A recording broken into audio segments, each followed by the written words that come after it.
Hi everyone, it's Brooke from the Natural Lighting Company, Solatube Premier Dealer here in New Mexico, showing you some options on how to change out your lenses or clean them.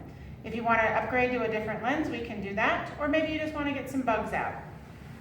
If you had a Solatube installed since September of 2010, then what you can do is simply put your fingers on the edge of the diffuser and twist until you get to a stopping point. Then you can take that down, take a soft cloth and clean that off.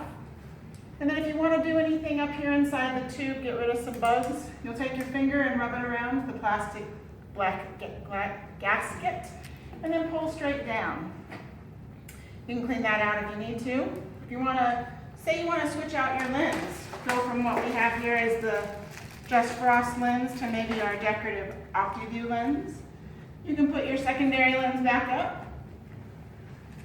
and then we can put in the OptiView instead, which is our prismatic lens. It's a nice option, put some rainbows on your walls.